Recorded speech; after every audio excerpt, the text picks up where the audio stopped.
Hello all, welcome to Lucid Means. Today we are going to discuss about the Sustainable Development Goals from the Indian perspective. This assessment is based on the recent SDG India Index Baseline Report 2018 released by Niti Aayog.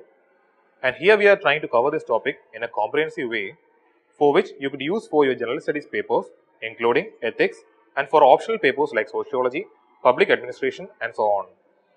This is the last and seventh part of the series in which we will try to cover the last three goals. And with this entire series, we believe that all will get a grasp over SDGs and the Niti Aayog report, and it will benefit you all. So let us start with Goal 15, Life on Land. This SDG is closely interrelated to Goals 1, 2, 3, 5, 6, 10, 12 and 13. It aims to protect, restore and promote sustainable use of terrestrial ecosystems, sustainably manage forests, combat desertification and halt and reverse land degradation while also integrating ecosystem and biodiversity into national and local planning. It also seeks to promote fair and equitable sharing of benefits arising from utilization of genetic resources, promote appropriate access to such resources and prevent poaching and trafficking of protected species of flora and fauna. The best performing states and UT are Assam and Dadra and Nagar Haveli. So what about the targets? First one, by 2030, ensure the conservation, restoration and sustainable use of terrestrial and inland freshwater ecosystem and the services in particular forest, wetlands, mountain and drylands in line with obligations under international agreements. Second one, by 2020, promote the implementation of sustainable management of all types of forests, halt deforestation, restore degraded forests and substantially increase afforestation and reforestation globally. Third one, by 2030, combat desertification, restore degraded land and soil including land affected by desertification, droughts and floods and to strive to achieve a land degraded neutral world.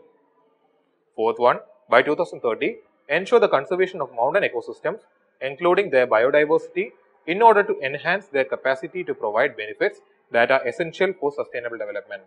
Fifth one, take urgent and significant action to reduce the degradation of natural habitats, halt the loss of biodiversity and by 2020, protect and prevent the extinction of threatened species. Next one, promote fair and equitable sharing of the benefits. Seventh one, take urgent action to end poaching and trafficking of protected species. Eighth one, by 2020, introduce measures to prevent the introduction and significantly reduce the impact of invasive alien species on land and water ecosystems and control or eradicate the priority species. Ninth one, by 2020, integrate ecosystem and biodiversity values into national and local planning, development process, poverty reduction strategies and accounts. There are three sub-targets and the first one will help to mobilize and significantly increase financial resources from all sources to conserve and sustainably use biodiversity and ecosystems. Next one, mobilize resources from all sources and at all levels to finance sustainable forest management. And the last one, enhance global support for efforts to combat poaching and trafficking of protected species. So, where India stands? India's forest cover is presently 21% and secure territories make up almost 5% of the national aggregate land area. India's global leadership on biodiversity is reflected on the pivotal role it played in facilitating the implementation of Nagoya Protocol, one of the global IGE biodiversity targets. And about Nagoya Protocol, it gives access to genetic resources and the fair and equitable sharing of benefits arising from their utilization, translates and gives practical effect to the equity provisions of the Convention on Biological Diversity or CBD. So, first about forest cover. The total forest cover of India is around 7 lakh square kilometers, which is 21.54% of the geographic area of the country. The national target is to have at least 33% of the area covered under forest. In terms of forest cover, with respect to total geographical area, Mizoram leads among the states with 86.27% of its area covered with forest and Lakshadweep among UTs with 90.33% of its area covered with forest. In terms of total area of forest cover, Madhya Pradesh has the largest forest cover spanning across an area of around 70 8,000 square kilometers. Next one, change in water bodies. Increase in water bodies within forest area of the country clearly brings out the positive effects of forests in augmenting water resources. Highest increase in extent of water bodies within forest area has been observed in Manipur with 81.25%, followed by Mizoram with 72%, Tamil Nadu with 62% and Nagaland with 59%. Next one is change in forest area. Between 2015 to 2017, the forest cover increased nationally by around 7,000 square kilometers, that is around about 0.21%. It is due to the increase in plantation and conservation activities and improved data interpretation. Among the states, major decline in forest cover was observed in Nagaland, followed by Mizoram and Meghalaya. Among the UTs, Puducherry has seen the highest decline in area under forest cover. Next one is population of wild elephants. Since elephants have high dietary requirements, their population can be supported only by forests that are under optimal conditions. So, the status of elephants is the best indicator of the status of forests. The population of wild elephants in India is estimated to have risen by 20% over the 5 years period between 2012 to 2017. Nagaland has witnessed around 110% increase.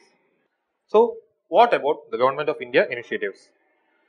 Here we will discuss only the most important flagship schemes on the go, but you can find the ministry-wise sorted list from our material.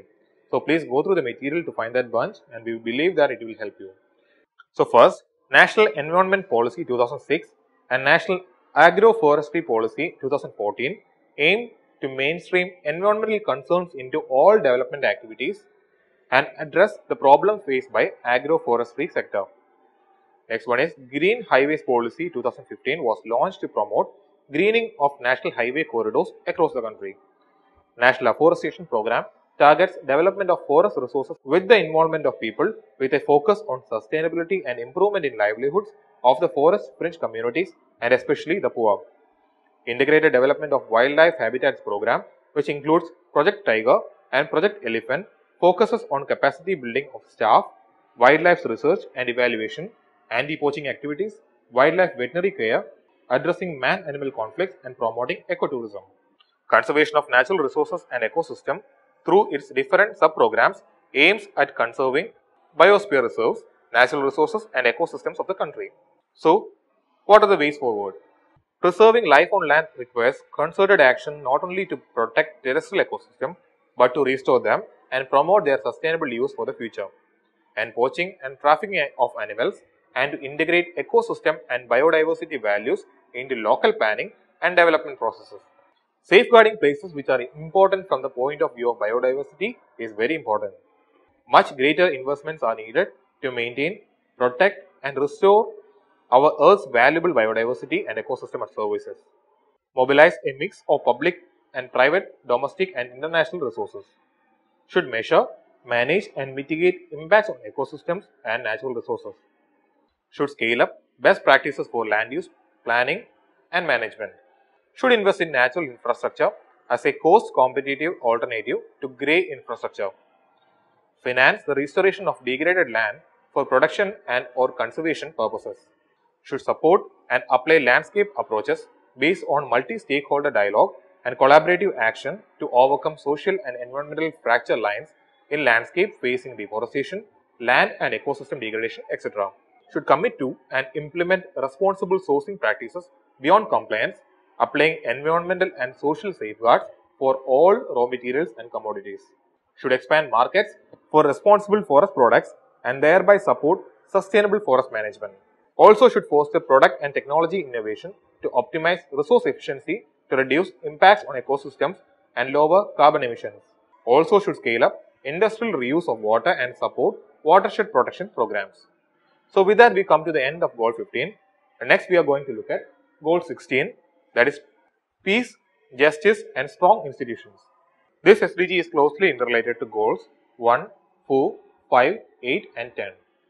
It primarily focuses on significantly reducing all forms of violence and promoting the rule of law at the national and international levels to ensure equal access to justice for all. It not only aims to find enduring solutions to conflict and insecurity, but also aims to end abuse, exploitation, trafficking, corruption and bribery, also develop effective, accountable and transparent institutions, and ensure inclusive and representative decision making at all levels. The best performing state and UT are Himachal Pradesh and Puducherry. So, what about the targets? First one is significantly reduce all forms of violence and related death rates everywhere. Second, end abuse, exploitation, trafficking and all forms of violence against and torture of children. Promote the rule of law at the national and international levels and ensure equal access to justice for all is the third one. Fourth, by 2030, significantly reduce illicit financial and arms flow, strengthen the recovery and return of stolen assets, and combat all forms of organized crime. Fifth, substantially reduce corruption and bribery in all their forms. Next one, develop effective, accountable and transparent institutions at all levels. Seventh one, ensure responsive, inclusive, participatory and representative decision making at all levels. Eighth one, broaden and strengthen the participation of developing countries in the institutions of global governance. Ninth one, by 2030, provide legal identity for all, including birth registrations. 10th one, ensure public access to information and protect fundamental freedoms in accordance with national legislation and international agreements. There are two sub-targets, and the first one is to strengthen relevant national institutions, including through international cooperation for building capacity at all levels, in particular in developing countries. This is to prevent violence and combat terrorism and crime. Second one, promote and enforce non-discriminatory laws and policies for sustainable development. So, where India stands? First one, on murders reported. Number of murders reported per lakh in India is 2.4. There is an acknowledged need to strengthen under-reporting of murders. Lakshadweep reported no murder cases in 2015 to 16. Next one is crimes against children. The target for 2030 is to eradicate all forms of violence against children. There were 24 cases reported for every 1 lakh children in 2015-16. None of the states or UTs in India has achieved the national target. Next one is court density. At present, there are about 13 courts per 10 lakh population in India. India has the highest number of pending court cases in the world. There is a dire need for increasing the number of judicial institutions. Goa and Chandigarh have the highest court density among states and UTs respectively. Next one is corruption crime rate. For every 1 crore people in India, 34 corruption cases have been reported. It is worth noting that actual number of cases may differ from the reported number of cases. Manipur and Meghalaya reported no corruption cases in 2015-16. So what about births registered? While the target is to have 100% births registered, the country's average in 2015 was 88.3% on this indicator. 15 states or UTs have 100% registered births. Punjab is the runner-up with 99.2%, followed by Gujarat and Rajasthan with 98.7%. And next one is Aadhaar coverage. India is the leading nation in providing universally accepted legal identity to all its citizens. In 8 states and UTs, 100% of population is covered under Aadhaar. And overall, 90% of country's population is under Aadhaar coverage and is us against 2030's national target of 100%. So, what about Government of India initiatives? As I have already said, here we will discuss only about the most important schemes and programs, but you could find the detailed ministry-wise sorted list from the material given. Please go through that, okay? 73rd and 74th Constitutional Amendment Acts provide for democratic institutions of local governance in rural and urban areas respectively. The Right to Information Act of 2005 allows citizens to access information from public authorities, thus ensuring transparency and accountability of institutions. The Aadhaar is one of the world's largest unique national identification projects. Besides creating a biometric-based legal identity system, it also assists in providing direct benefit transfers of government subsidies to its beneficiaries. This has resulted in efficient service delivery and reducing corruption. India has prioritized strengthening and spreading the reach of its judicial infrastructure by developing local judicial bodies like the Gram Nyayalayas in villages and through initiatives like the Pragati platform, which is a public grievance redressal system. So, how India could achieve the targets? National and global institutions have to be more transparent and effective, including local governance and judicial systems which are critical to the guarantee of human rights, law and order and security. Next one, governments, civil society and communities should work together to implement lasting solutions to reduce violence, deliver justice, combat corruption and ensure inclusive participation at all times. Freedom to express views in public and private must be guaranteed. Should comply with laws and seek to meet international standards, also require a supportive business partners to do the same. Also should commit to and implement conflict-sensitive, lawful and transparent operational policies and practices, including the human resources, public and corporate procurement and in the value chain more generally. Should conduct risk and impact assessments to identify and mitigate risks of contributing to corruption, violence and conflict and weakening of the rule of law and identify opportunities for positive impacts. Should measure and report on implementation progress, including on operations in high-risk areas.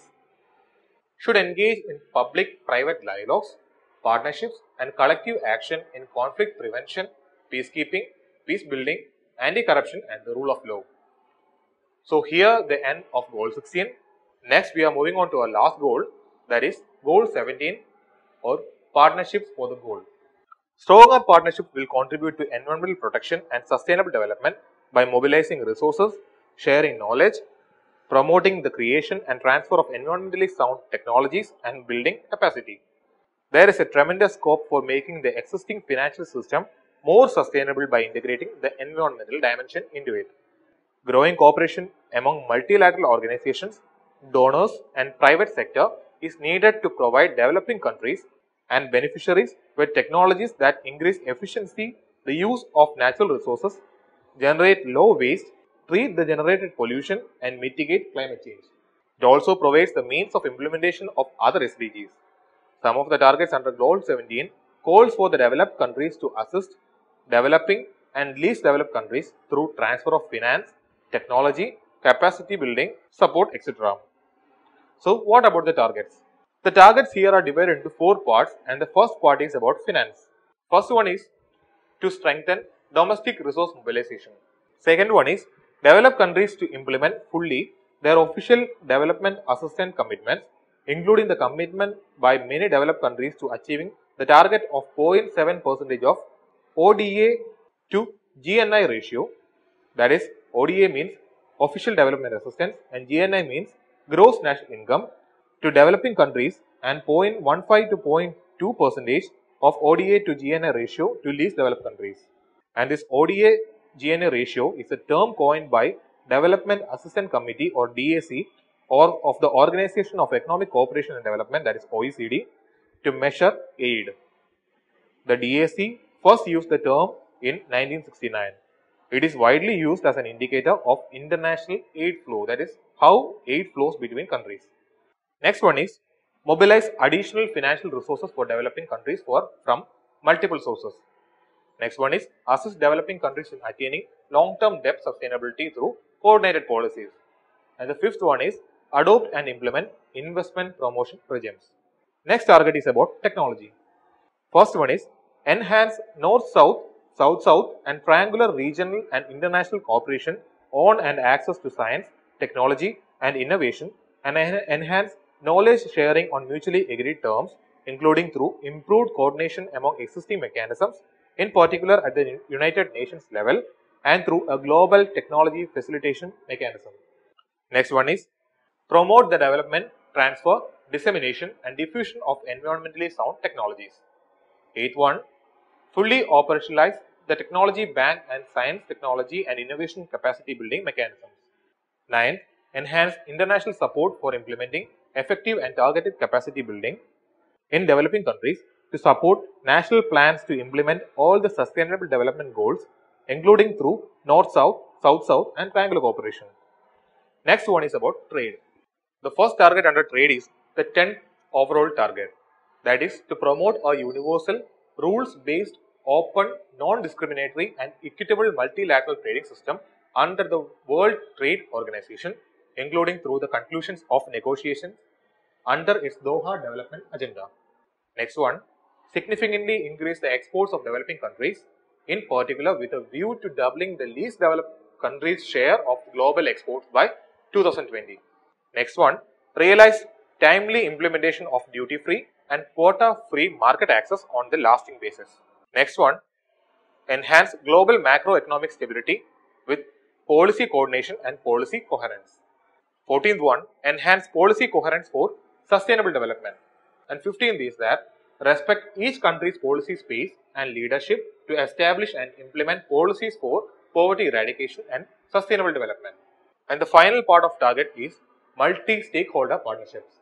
That is, the 16th target is enhance the global partnership for sustainable development, complemented by multi-stakeholder partnership that mobilize and share knowledge, expertise, technology and financial resources to support the achievement of sustainable development goals in all countries. Next one, encourage and promote effective public, private and civil society partnerships. 18th one, enhance capacity building support to developing countries, including for least developed countries and small island developing countries. The last target is by 2030, build on existing initiatives to develop measurements of progress on sustainable development and support statistical capacity building. So, how India could achieve the target? The first one is that the private sector should contribute to sustainable development through inter alia, job creation and economic growth, but can also undermine sustainable development and human rights by harming people and environment. Second one is both trade and investment must be responsible in line with human rights, the Earth's carrying capacity and global standards. There is a need for an independent debt resolution mechanism that holds both lenders and borrowers into account. Also should prevent rich and poor countries from being drained of billions hidden away in tax havens, and we must ensure financial transparency. At the national level, extensive and publicly available country by country reporting, including tax havens, and a publicly available ownership register showing beneficial owners should be established. Need a rule-based, open and non-discriminatory multilateral trade system under WTO, where poor countries are also able to be heard. To ensure that trade does not undermine the SDGs, human rights and environmental impact assessments should be conducted and be used to provide guidance to any trade and investment agreement. One way to ensure coherence may be for the Office of Prime Minister to oversee the process of ensuring that SDGs are met and that all relevant ministries and agencies are involved, because direct supervision by Prime Minister gives quick nature to every movement. Developing countries and middle income countries must be guaranteed fair access to technology that is environmentally beneficial, and patent rights should be removed for technologies that are essential for achieving the goals. Many countries lack reliable data, especially for marginalized groups, are reluctant to make data and statistics available, or fail to provide space for critical voices that could correct and supplement public information. To reach the SDGs, cooperation is needed across public, private sector, civil society, academia, the UN and others. Governments should facilitate this type of open and inclusive cooperation for easy attainment of sustainable development goals. And with that, we put a full stop to the SDG series. And so, thanks for watching.